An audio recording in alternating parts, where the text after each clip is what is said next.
Welcome to the 129th episode of the Reading and Writing Podcast. I'm your host, Jeff Rutherford. Stay tuned for my interview with Harrison Demchick, author of the novel The Listeners. Stay tuned for the interview. Welcome back to the Reading and Writing Podcast. My guest today is Harrison Demchick, author of the new horror novel The Listeners. Harrison, welcome to the podcast. Thank you for having me. Sure. Well, as we get started, can you read the first page or two of your new novel, The Listeners? Sure. Starts with a chapter called The Knock. The knock stabs at the air so hard it bleeds. The sound lingers like the endless vibration of a tuning fork, cascading from loud chime to low, insistent hum, from the plaster of the ceiling to the space between the hairs of the egg-white carpet. The woman grips the collar of her pink, stringy bathrobe as she shuffles to the door, which shakes again on the strength of 3 heavy raps. When she speaks, she chokes on her own words. "Who's there?" she says. Through the door, the response is muffled but tough. "Police," a man says. Kneading her shirt between her knuckles, the woman takes a cautious step back, the heel of her tense right foot rising above the deep red stain that never would come out, and says, as loudly as she can, which isn't very, "I don't believe you." The door does not reply. It only stares, accusing and cruel. And then its face breaks in from the back with a horrible crunch, plaster and wood collapsing as the door propels open, its doorknob bashing into the wall like a battering ram. A bearded man charges forward through the gap, aiming a night-black pistol directly at the woman. She stumbles backwards, tripping over her own heel and falling down onto the carpet. The man who stands in front of her is not a police officer, and he has only one ear. "Stay down," the man says. "Stay down. Is anyone else here?" The second man, broad and black, steps through the cracked and broken door frame. He waves a similar gun around the room in a rainbow arc. He, too, has only one ear, his right, with only a flat, wide bandage where the left ear used to be. And as he aims, his alert white eyes scanning the room in a perfect sweep, a third man squeezes in behind him. Except the third man isn't a man. The third man is a boy. My husband's a police officer," the woman says, now on her hands and feet in some sort of crab walk, scuttling away. "We know," says the first man. "Stay down," says the second.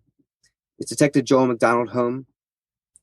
The boy, small and skinny, disappears behind the second man, his eyes looking down toward his shoes, gray and worn, the start of a hole by the toes of the right foot. He holds his own gun to his side, cold against his thigh, where the only person it can hurt is himself. From somewhere comes the creak of a door, descending like a nervous violin. No, he's not here," cries the woman. "Then we'll wait," says the second man. "Mom?" The voice is a new voice, a girl's voice, cutting through the clamor, but only for a moment. The second man, the alert man, spins around, his gun pointed in a perfect beeline through the head of the teenage girl standing just outside the apartment's stuffy little hallway. "What's happening?" says the girl. The boy, who wears a torn white undershirt, does not look at the girl. He looks instead into the small kitchen only a couple yards away, staring as if it's some oasis in the faraway distance. A silver scrape in the white counter glows just slightly white under the hum of fluorescent lights. He stares at the scrape until it seems to be a living thing, wiggling and wriggling, and he squeezes his own thumb so hard his knuckle cracks. And consequently, he doesn't see the second man pointing his gun at the girl, or the girl turning toward the boy with the sad eyes of recognition. "Danny?" says the girl. That breaks his concentration. Now, the boy, whose name is Daniel, glances her way, but it's a half look at best, tilting from the corners of his quickly blinking eyes. His breath catches halfway through the exhale, like a thin shirt on a sharp twig. And when he pulls it free, it tears a little, just a little. "Hi, Katie," he says. Great. Well, if the people listening to this podcast aren't familiar with your new novel, The Listeners, how would you describe the novel? The Listeners is a coming-of-age story in a horror thriller context. In a borough quarantine due to an airborne illness that causes deformity, insanity, and death, A 14-year-old boy named Daniel, orphaned by the plague, is caught up with a one-eared gang/cult called the Listeners. But all he really wants is to find his best friend Katie, trapped elsewhere in the quarantine. Great. Well, do you remember what gave you the original idea or inspiration for the novel? Well, The Listeners was originally a series of short stories developed during the summer before my senior semester of college, and in preparation for an independent study. And essentially, I because it was a collection of short stories, I was looking for a scenario that would allow for these different stories to exist and to coexist and to join one from the other. And the quarantine scenario is what came to mind, and the characters emerged from that. And ultimately, after a lot of development in a lot of different ways, Daniel took the lead role. But as far as the Listeners themselves, the one-eared cult that lends its name to the book, that I believe came from an article I read. I don't remember the context for the article. I don't remember what it was specifically about, but it referred to it as something to do with the voluntary removal of a body part. And I started to think about that in terms of religion and cults, and how and the symbolism involved in the ear. And to refer to the symbolism sounds like kind of a writer's cop-out answer, but religion is fundamentally about symbolism, and the idea of a group marked by the removal of an ear became very compelling to me, and they came very quickly to populate this world that was developing. Interesting. So I know that horror movies remain popular at the box office, but horror novels seem to kind of wax and wane in terms of popularity with readers. What appeals to you about the horror genre and writing, horror short stories and fiction? Well, I think any genre tends to wax and wane a little bit, because there are always trends. There are always things that are more popular now than they were before, and vice versa. As far as horror in particular, the odd thing is that I don't really come from a background of reading a lot of horror. Mm-hmm. I wasn't even thinking of this as a horror novel as I wrote it. It's only after I had done so that that came to be the obvious classification. I mean, and it is obvious. It's clearly what it is, but it's not what I was particularly thinking or focused on. But I've come to read horror a lot more now and recently, as the novel approached publication, and now after it's been published. And the fundamental appeal of horror is well done right. It's compelling storytelling, as any great story would be. It puts its protagonist in particularly dire circumstances, has a ton of conflict, has all of those things working for it. But also the tension inevitable in being scared and being terrified. I think it's where a lot of the appeal comes from, and even if its level of popularity may come and go, it's been a remarkably enduring genre overall. For I think that reason, there's always something scary out there, and horror speaks to that most primal elements, the fight or flight instinct. Sure. Have you always wanted to be a writer? When did you first start writing? Well, I still have, or my parents still have, the first story I ever wrote from kindergarten. It's illustrated. It's about the Teenage Mutant Ninja Turtles. And I've been writing at least since then. And it's always been something I have loved. It's always been something I gravitated toward. It's not something I realized I could do for a living until I was in 8th grade. It just hadn't clicked for me until then that there were actual people who made their actual living writing stories, which was already something I absolutely loved to do. And what made it click for me then was actually the letters page of a Spider-Man comic. um, in which a reader said something to the effect of, "You always know when J.M. DeMatteis is in the credits, and that was the writer of this issue.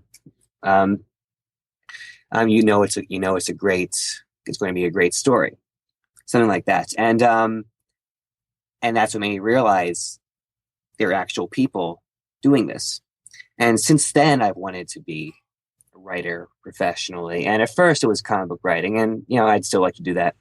But it evolved over time into screenwriting and now the novel. And I know that you, as you just mentioned, that you've written screenplays as well as novels and short stories. What appeals to you about writing screenplays versus a short story or novel? Oh, I absolutely love the screenplay format. The screenplay format is such a distinctive blend of creativity and logic, because it's a particularly strict format. To those who don't know it terribly well, just a brief run through. Your typical screenplay is 120 pages. It has 3 acts. The first act ends around page 30. The second act ends around page 90. It has a midpoint in page 60. Page 90 is the hero's lowest moment, leading to the climax and ending around page 120. One page is about 1 minute of screen time. And if that seems very, very strict and overly structured, it can be. But part of the challenge of writing a screenplay is writing a story that does not feel that way, that hits those points, because that format does work. It is a great structure for telling a great story. Hits those points though without feeling like it is, without feeling robotic, and that's the great challenge. The structure is almost like a skeleton. And we all have the same skeleton, but we're all very different on the outside, and that's how screenwriting works. I've really gravitated toward the format ever since I started doing it, because I am the same strange combination of creative and logical, and working a great story into that particular context to figure out the best way to tell it and show it, especially because it's such a visual medium. Holds particular appeal to me.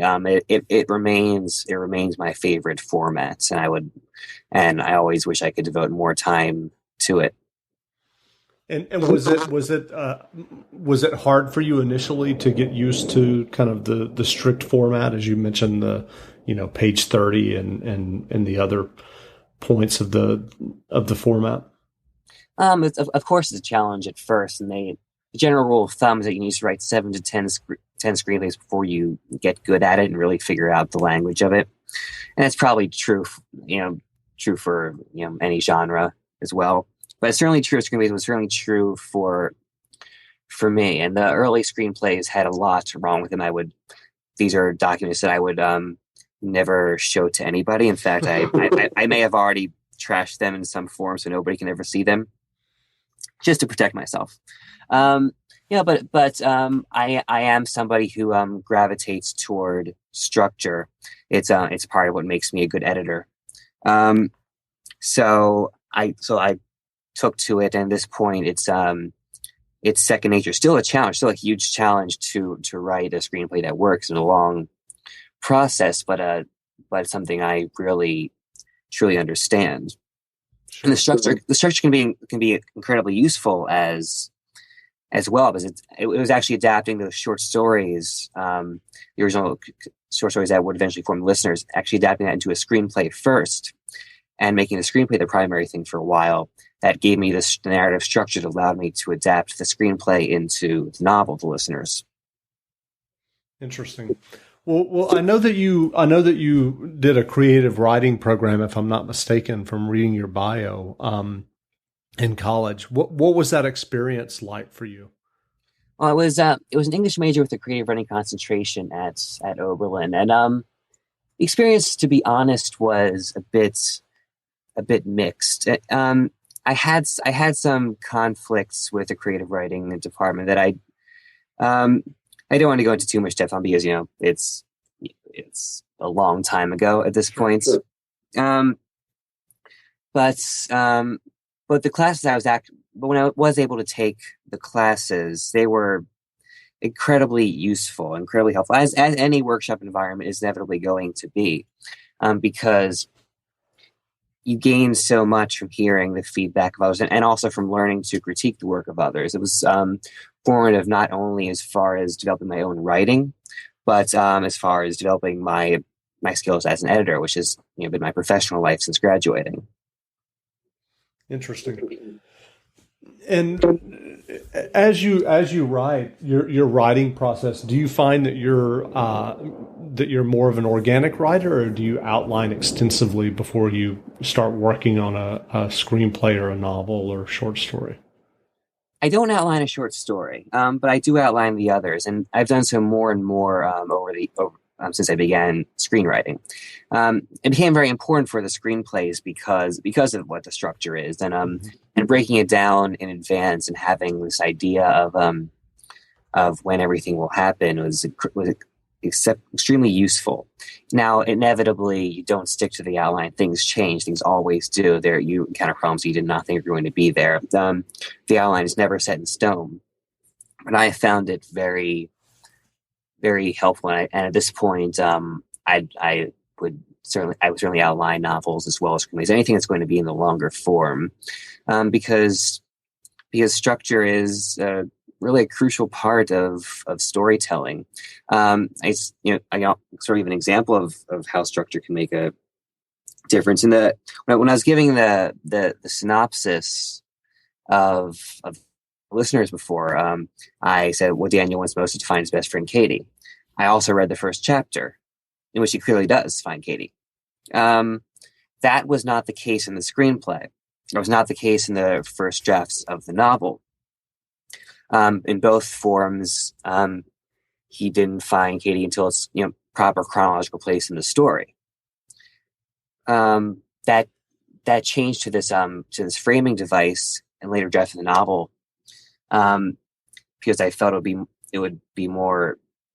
I felt that structure would be more effective in telling the story, hooking the reader early, and raising the question instead of will he, making instead of that what leads to it, and what happens after. Right. And of course, maybe that was the right call, maybe it wasn't, but structure is a huge factor in how a story is experienced, and outlining helps a great deal with that. Right. What books or authors do you read that kind of inspire your fiction, or that you particularly enjoy as a reader? Well, there again, we come to the oddity that I was not reading a great deal of horror fiction before I started the novel, and I generally haven't growing up. So my favorite authors aren't the kind of authors who you'd expect to lead into a novel of this particular nature. I love Salman Rushdie, Kurt Vonnegut, George Saunders. Douglas Adams is my favorite, Hitchhiker's Guide to the Galaxy, and that could not possibly be further removed from the listeners, obviously. I continue to read a good deal of Spider-Man comics. My favorite comic writer is John Mark DeMatteis, the same one who was praised in that particular letters page all those years ago. And those are certainly the fundamental influences, not in terms of genre, but in terms of making me want to write and developing my writing in various directions. Sure. So you've had the success of getting the listeners published, and you referenced earlier that you've been working for many years as an editor. Given that, what advice would you have for someone who's listening who is an aspiring writer and would like to have their own fiction published? First and foremost, have it edited. Of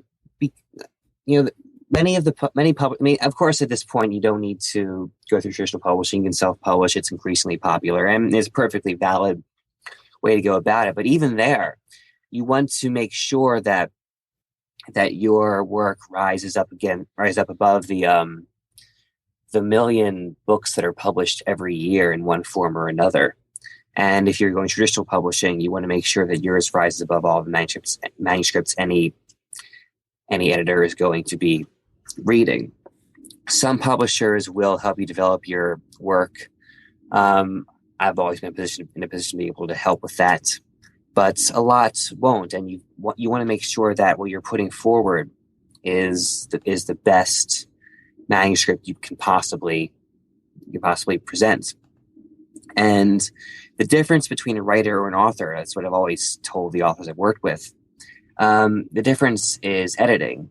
An author edits. An author takes that time to improve their manuscript and to work with a professional to determine exactly what's working, what's not working, and why it's not working and how it can be fixed.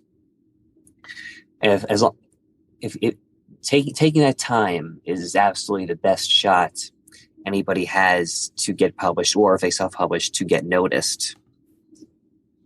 Sure. What are you working on now?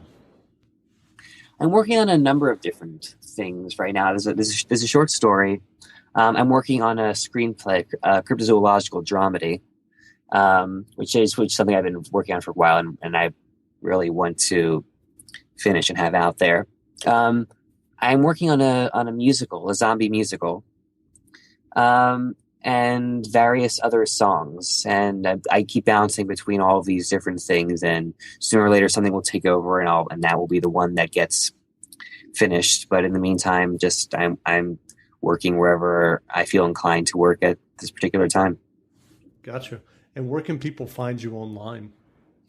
I am online at www.harrisondemchick.com or for facebook.com/Harrison Demchick. Great. Well, again, we've been speaking with Harrison Demchick, author of The Listeners, which is available now. Harrison, thanks for doing the podcast. Thank you.